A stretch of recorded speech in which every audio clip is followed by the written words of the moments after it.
لیکن ہم بلا وجہ ہی لوگوں سے اگر بیزار رہے، کیوں دل میں بوجھ ہے، عداوتیں ہیں، آپ یقین کریں دل ہو جائے نا صاف، نیند سکون کیا، دنیا میں سب سے زیادہ مطمئن وہ بندہ ہے اللہ نے جہاں رکھا ہے وہاں راضی ہے۔ چلو ایک بات بتاؤ مجھے، ہم جس قبیلے میں پیدا ہوتے ہیں وہ قبیلہ ہماری مرضی کا ہوتا ہے کہ رب کی مرضی کا؟ جلدی جلدی بتاؤ، اتنی دیر نہ کرو، کس کی مرضی ہوتی ہے؟ تو پھر جو قبیلہ اللہ نے میرے اور آپ کے لیے پسند کیا ہم کیوں نہیں پسند کرتے؟ جو دادا نانا چچا ماموں اللہ نے میرے لیے پسند کی، یہ رشتے اللہ نے بنایا ہے نا، تو ان سے آواز آ رہے ہیں، تو ان سے تنگ ہے وجہ؟ جو اللہ نے تیرے لیے پسند کیا اسے پسند کر۔ حضرت ابراہیم ابن ادم رحمۃ اللہ علیہ ایک دفعہ مریدوں کے بیچ بیٹھے تھے،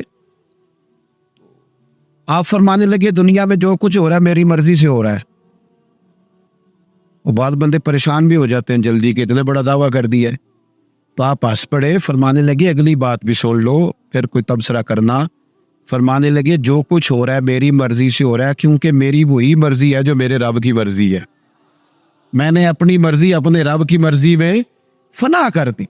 اب میری مرضی کوئی نہیں، سانو قید سجن دا گہنا ہے، وہ جنج رکھے ایسا اونج رہنا ہے، ہم نے چھوڑ دی اپنی مرضی، اپنا ہے کچھ نہیں، ہم نے نہ کبھی قطرے پہ غور کیا اور نہ دریا دیکھا، بس جہاں تیری جھلک دیکھی وہیں ڈوب گئے، چھوڑ دو۔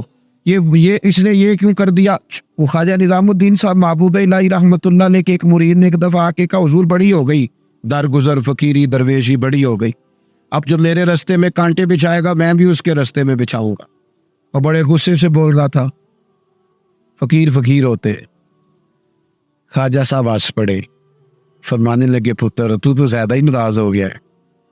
کہنے لگا نہیں حضور ہمیں کچھ کرنا نہیں آتا، ہمیں بھی سارا ہی پتہ ہے، ٹسٹ تے پکھڑا کوار گندل اسی اور بھی بوٹیاں جاننے ہاں، ہمیں بھی سارا ہی پتہ ہے، نبٹ نہیں لینا سویرے، جو ہمارے رستے میں کانٹے بچھائے گا سویرے اس کی گلی میں بھی بچھے ہوں گے۔ حضرت محبوب الہی فرمانے لگے پتر آدھے رستے میں تیری ضد میں وہ کانٹے بچھا دے گا اور آدھے میں تو اس کی ضد میں بچھا دے گا، تو پھر تو جو عام راہگیر ہوں گے ان کے بھی پیر زخمی ہوں گے، تو تمہاری لڑائی میں تو مخلوق پریشان ہو گئی۔ عرض کی حضور یہ تو آپ نے ٹھیک کہا ہے۔